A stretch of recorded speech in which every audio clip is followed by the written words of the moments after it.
नमस्कार, स्वागत है आप सभी का शिक्षा से डीकेएस यूट्यूब चैनल में। दोस्तों, हमने जो टेस्ट सीरीज स्टार्ट की हुई है उसके पार्ट 16 को आज के इस वीडियो में हम कवर करेंगे। तो चलिए वीडियो को स्टार्ट कर लेते हैं और देख लेते हैं कि आज का हमारा जो पार्ट 16 है इसमें हमने कौन कौन से इम्पॉर्टेंट जीके, जीएस और करंट अफेयर्स के प्रश्नों को सम्मिलित किया हुआ है। तो चलिए वीडियो को शुरू करते हैं। पहला इंपॉर्टेंट प्रश्न हमारा है, भारत का जो पहला एक्वा मेगा फूड पार्क है वह कहाँ पे स्थापित किया गया है। सुपर इंपॉर्टेंट प्रश्न। तो भारत का जो पहला एक्वा मेगा फूड पार्क है यह स्थापित किया गया था आंध्र प्रदेश में। तो राइट आंसर आपका हो जाएगा आंध्र प्रदेश। इसके साथ ही हमारी प्रेजेंट टाइम में जो फूड प्रोसेसिंग मिनिस्टर हैं, जो खाद्य प्रसंस्करण मंत्री, वो हैं हरसिमरत कौर बादल। तथा ये न्यूज़ में क्यों चल रही हैं, क्योंकि इन्होंने अपने पद से इस्तीफा दे दिया। आप यहाँ देखिएगा, हरसिमरत कौर बादल इनका नाम है। हरसिमरत कौर बादल ये कौन है? तो ये कौन है? तो ये थी खाद्य प्रसंस्करण मंत्री तथा इन्होंने अपने पद से हाल ही में इस्तीफा दे दिया है। तो इसे भी आप ध्यान दीजिएगा। इसके बाद अगला इंपॉर्टेंट प्रश्न हमारा कह रहा है, पैन का पूरा नाम आपको बताना है कि जो पैन कार्ड होता है उसी का पूरा नाम आपको बताना है। तो पैन का पूरा नाम क्या होता है? तो पैन का पूरा नाम आपका हो जाएगा परमानेंट अकाउंट नंबर। क्या होता है पैन का पूरा नाम? पैन का पूरा नाम होता है परमानेंट अकाउंट नंबर। तथा यह जो पैन कार्ड होता है, पैन जो होता है, नंबर होता है, वो टोटल कितना होता है? तो 10। कितना होता है? यह 10 अंकी अल्फा न्यूमेरिक संख्या होती है। क्या होती है? तो यह 10 अंकी अल्फा न्यूमेरिक संख्या होती है। तो इसे आप याद रखिएगा। तथा इसका फुल नेम होता है परमानेंट अकाउंट नंबर। अगला इंपॉर्टेंट प्रश्न हमारा है, गांधी सागर बांध किस नदी पर बनाया गया है? सुपर इंपॉर्टेंट प्रश्न। तो जो गांधी सागर बांध है यह बनाया गया है चंबल नदी पर। तो राइट आंसर आपका हो जाएगा चंबल नदी। तथा चंबल नदी के किनारे आपको मिलेगा राजस्थान का कोटा शहर। कौन सा शहर? तो राजस्थान का जो कोटा शहर है वह चंबल नदी के किनारे स्थित है। तो इसे आप याद रखिएगा। तथा ये जो चंबल नदी है यह यमुना नदी की सहायक है। किसकी है? तो यमुना नदी की सहायक नदी है चंबल नदी। तो आप इसे ध्यान दीजिएगा। अगला प्रश्न हमारा कह रहा है, सर्वोच्च न्यायालय के न्यायाधीश की नियुक्ति कौन करता है? सुपर इंपॉर्टेंट प्रश्न। तो सर्वोच्च न्यायालय के न्यायाधीश की जो नियुक्ति है राष्ट्रपति के द्वारा की जाती है। कौन से आर्टिकल के तहत? तो आर्टिकल 124 के तहत जो है सुप्रीम कोर्ट के मुख्य न्यायाधीश की जो नियुक्ति है वह भारत का प्रधानमंत्री करता है, भारत का राष्ट्रपति करता है। तो राइट आंसर आपका हो जाएगा ऑप्शन बी। तथा वर्तमान में हमारे मुख्य न्यायाधीश कौन है? चीफ जस्टिस ऑफ इंडिया कौन है? तो एस.ए. बोबडे जो हैं ये वर्तमान में हमारे क्या हैं? तो हमारे प्रेजेंट टाइम में CJI हैं। क्या है? तो चीफ जस्टिस ऑफ इंडिया हैं। अगला प्रश्न हमारा है, निम्न में से किस संविधान संशोधन का संबंध पंचायती राज व्यवस्था से है? सुपर इंपॉर्टेंट प्रश्न। तो इसमें से कौन सा जो संविधान संशोधन है इसका संबंध पंचायती राज व्यवस्था से है? तो जो 73वां संविधान संशोधन किया गया था, 73वां, यह कब किया गया था? तो 1992-93 के मध्य यह किया गया था हमारा 73वां संविधान संशोधन। तथा इसका जो संबंध है यह पंचायती राज व्यवस्था से है। तो आप इसे याद रखिएगा। तथा संशोधन ने संविधान में भाग जो है 9 जोड़ा था। तथा भाग 9 में ही इस संविधान संशोधन के तहत हमारे संविधान में जो है भाग 9 जोड़ा गया था। तो इसे आप ध्यान दीजिएगा। तथा यह जो संविधान संशोधन था 73वां संविधान संशोधन, यह पंचायती राज व्यवस्था से संबंधित है। तो आप इसे ध्यान दीजिए।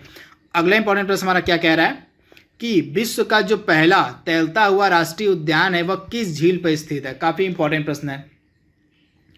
तो विश्व का जो सबसे बड़ा तैरता हुआ राष्ट्रीय उद्यान है आपको मिलेगा किस झील पे है? तो यह झील है लोकटक झील। यह लोकटक झील कहाँ पे है? तो मणिपुर में। कहाँ है?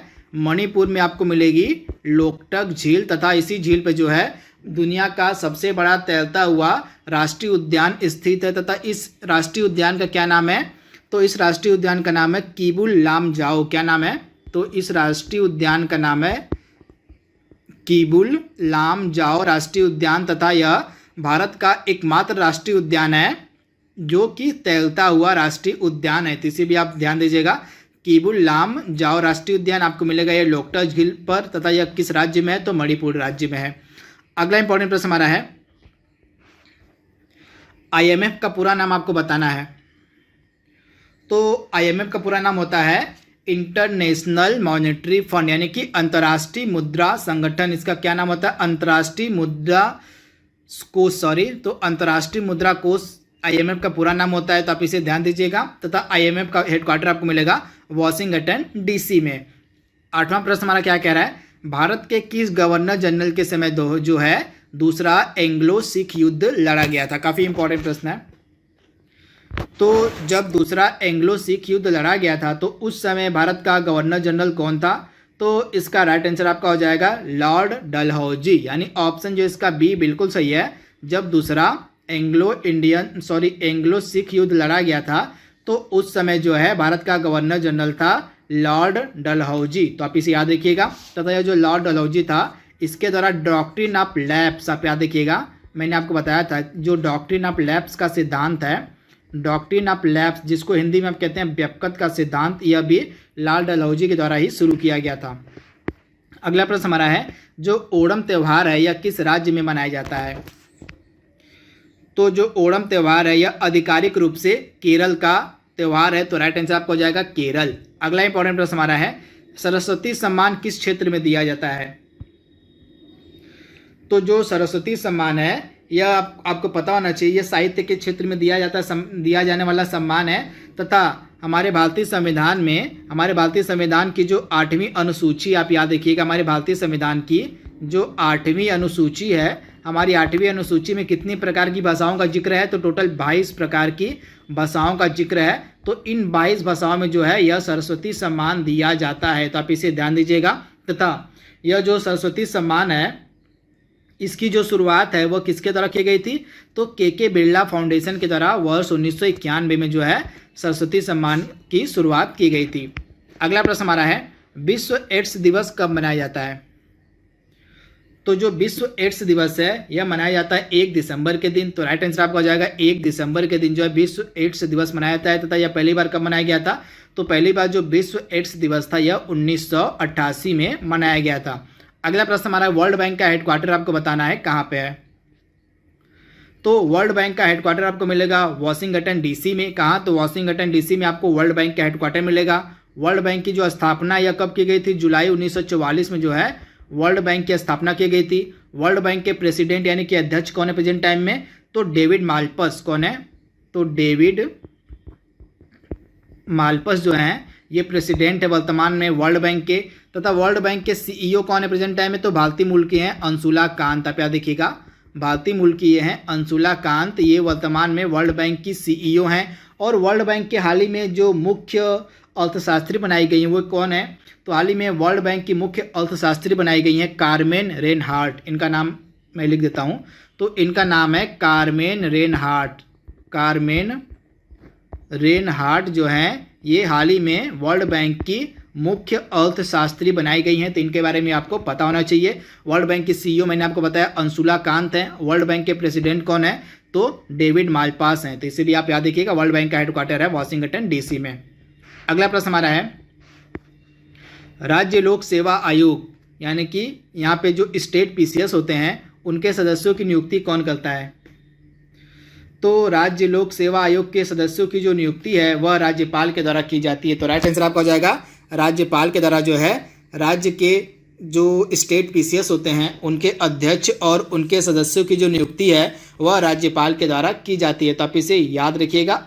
तथा इसके साथ ही सदस्यों और अध्यक्ष की नियुक्ति तो राज्यपाल करता है, परंतु उनको पद से हटाता कौन है? तो उनको पद से हटाने का जो अधिकार है वह राष्ट्रपति के पास है, तो इसे भी आप ध्यान दीजिएगा।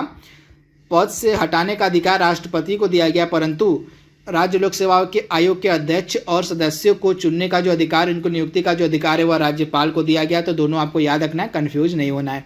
अगला प्रश्न हमारा है विजय हजारे ट्रॉफी किस खेल से संबंधित है? तो विजय हजारे ट्रॉफी का संबंध किस खेल से है? तो क्रिकेट, यानी ऑप्शन सी इसका बिल्कुल सही है। अगला प्रश्न हमारा कह रहा है नमक सत्याग्रह की मतलब जो है कब शुरू किया गया था? नमक सत्याग्रह जो है महात्मा गांधी के द्वारा कब शुरू किया गया था? तो 1930 इसका राइट आंसर हो जाएगा। महात्मा गांधी जी के द्वारा जो है 1930 में नमक सत्याग्रह की शुरुआत की गई थी। अगला प्रश्न हमारा है त्वरण को किस उपकरण की सहायता से मापते हैं? तो जो त्वरण होता है वह किस उपकरण की सहायता से मापा जाता है?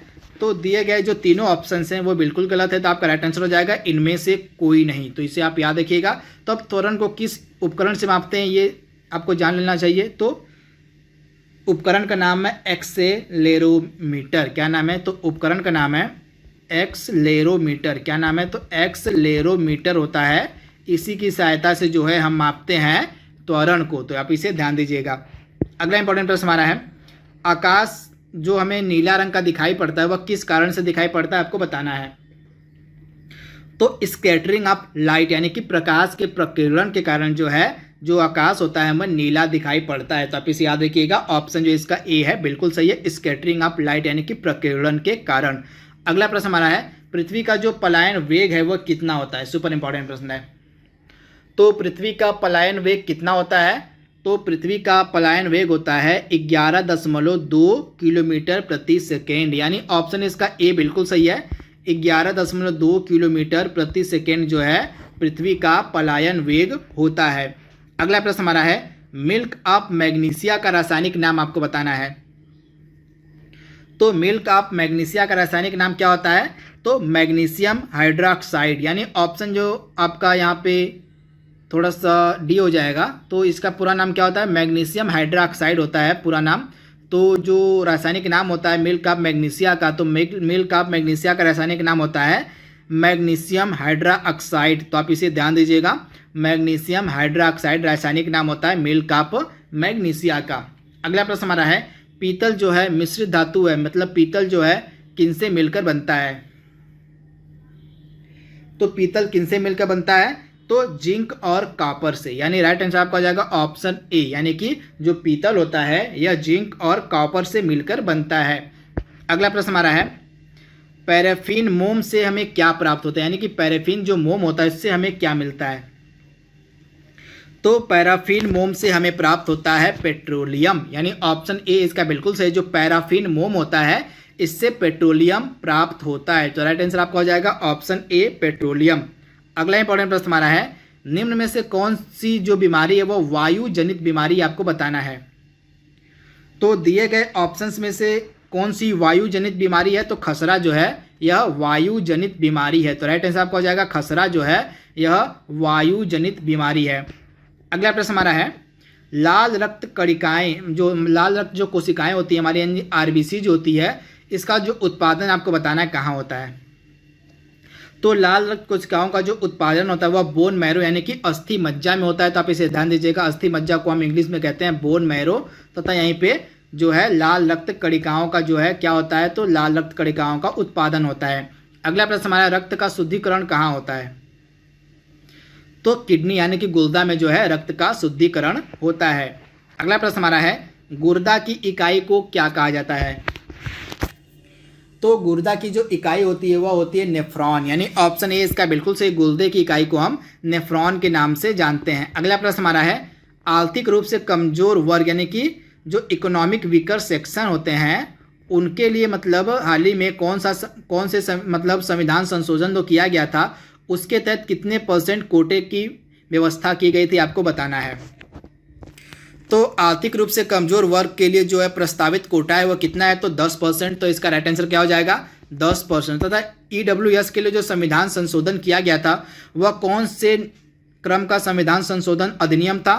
तो यह था 103वां। कौन सा? तो 103वां संविधान संशोधन अधिनियम था। वहीं अगर विधेयक पूछे तो आपका 124वां विधेयक हो जाएगा। इसे आप ध्यान दीजिएगा। 124वां विधेयक था यह, और अगर अधिनियम पूछे तो अधिनियम आपका हो जाएगा 103वां।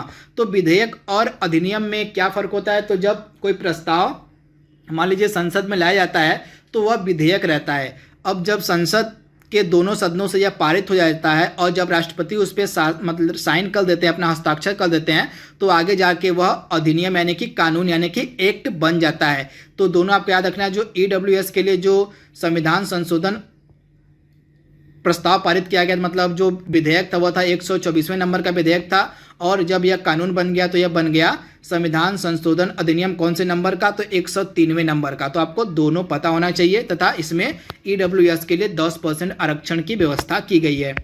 अगला प्रश्न हमारा है, महिलाओं के यौन शोषण पर प्रतिबंध लगाने वाला पहला भारतीय राज्य कौन सा है? तो महिलाओं के यौन शोषण पर प्रतिबंध लगाने वाला भारत का पहला राज्य था गुजरात, यानी ऑप्शन जो बी है इसका बिल्कुल सही, गुजरात जो था भारत का पहला राज्य था जिसके द्वारा जो है महिलाओं के यौन शोषण पर जो है प्रतिबंध लगाया गया था। तो आप इसे ध्यान दीजिएगा।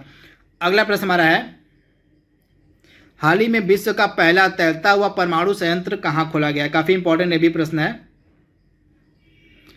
सॉरी, इसके आंसर में थोड़ा सा मिस्टेक है। इसका राइट आंसर आपका हो जाएगा जो महिलाओं के यौन शोषण पर प्रतिबंध लगाने वाला जो पहला राज्य था वह था जम्मू और कश्मीर। क्या हो जाएगा इसका आंसर? तो जम्मू कश्मीर हो जाएगा, JNK हो जाएगा। तो सॉरी फॉर द मिस्टेक, इसका राइट आंसर आपका हो जाएगा जम्मू कश्मीर राज्य पहला था जिसने महिलाओं के यौन शोषण पर प्रतिबंध लगाया था। तो आप इसे ध्यान दीजिएगा। इसके बाद अगला प्रश्न हमारा क्या है, हाल ही में विश्व का जो पहला तैरता हुआ परमाणु संयंत्र खोला गया था वह कहाँ पे खोला गया है? तो भारत का जो विश्व का जो पहला तैरता हुआ परमाणु संयंत्र खोला गया था रूस में खोला गया था। तो राइट आंसर आपका हो जाएगा रूस था। इस परमाणु संयंत्र का नाम क्या रखा गया था? तो अकादमिक, इसका नाम थोड़ा सा बड़ा है, अकादमिक लोमोनोसोव। क्या नाम था? लोमोनोसोव। तो यह विश्व का पहला तैरता हुआ परमाणु संयंत्र था जो रूस में खोला गया। आप इसे ध्यान दीजिएगा। अगला प्रश्न हमारा है, ज्ञानपीठ पुरस्कार 2019 से किसे सम्मानित किया गया है? तो ज्ञानपीठ पुरस्कार 2019 से किसे सम्मानित किया गया था? तो अक्कीतम अच्युतन नंबूदरी, यानी राइट ऑप्शन हो जाएगा ऑप्शन ए आपका बिल्कुल सही है। जो अक्कीतम अच्युतन नंबूदरी थे इनको 2019 के ज्ञानपीठ पुरस्कार से सम्मानित किया गया था। वहीं 2018 का जो ज्ञानपीठ पुरस्कार था यह दिया गया था अमिताभ घोष को। तो दोनों आपको याद रखना है, 2019 का दिया गया था नंबूदरी को और 2018 का दिया गया था अमिताभ घोष को। तो आप इसे ध्यान दीजिएगा, दोनों में से कोई एक आपके एग्जाम में पूछा जा सकता है। अगला प्रश्न हमारा है, मिस यूनिवर्स 2019 कौन चुनी गई हैं? तो मिस यूनिवर्स 2019 कौन बनी है? तो जोजी बीनी टुंजू, यानी राइट आंसर आपका हो जाएगा ऑप्शन ए, जो जूजू बीनी टुंजू हैं ये मिस यूनिवर्स 2019 चुनी गई हैं, वो चुनी गई हैं। वहीं 2018 की अगर हम बात करें तो कैटरीना ग्रे जो हैं यह 2018 में चुनी गई थी मिस यूनिवर्स। तो इसे आपको याद रखना, दोनों 2019 में कौन चुनी गई हैं? तो जोजी बीनी टुंजू। और 2018 में कौन चुनी गई हैं? तो कैटरीना ग्रे। तथा ये जो कैटरीना ग्रे हैं किस देश की हैं? तो फिलीपींस की रहने वाली हैं। तो आप इसे ध्यान दीजिएगा। तो दोस्तों यहाँ पे हमने पार्ट 16 को पूरे विस्तार में कवर कर लिया है। जल्दी मिलेंगे हम इसके अगले भाग में, तब तक। तो दोस्तों जैसा कि मैंने बताया कि आपको देखिए बहुत ही बेहतर ऑफर है, आपको 20% तक का ऑफ मिलता है अगर आप एसएससी सीजीएल एग्जाम 2023 के लिए प्रिपेयर कर रहे हैं या फिर किसी भी दिल्ली पुलिस के लिए भी कर रहे हैं, एसएससी किसी कैटेगरी के ले रहे हैं अगर वो नॉन टेक्निकल में आता है। तो यहाँ पे आप कोड यूज करेंगे wimleys@14 जो कि डिस्क्रिप्शन बॉक्स में मैंने दे रखा है, उसका यूज करेंगे तो आपको 20% तक का ऑफ मिल जाएगा। कोड ध्यान रखिए wimleys@14 यूज करना है जो कि मैंने डिस्क्रिप्शन बॉक्स में दे रखा है। और वीडियो अगर आपको अच्छी लगेगी तो इसे ज्यादा से ज्यादा लाइक करेगा, चैनल पर नए होंगे तो चैनल को सब्सक्राइब करेगा और वीडियोस को ज्यादा से ज्यादा शेयर करेगा। और किसी भी तरीके के डिटेल्स चाहिए तो देखिए नीचे नंबर भी दिया हुआ है 85858585, ठीक है। इस पे जो है आप कॉल करके जो भी आपको अगर कुछ अदर डिटेल्स चाहिए होंगी तो वो भी आपको मिल जाएंगे। बाकी अपना ध्यान रखिए, अनअकैडमी एप्लीकेशन इंस्टॉल कर लीजिए। मिलते हैं हम आपको अगली वीडियो में।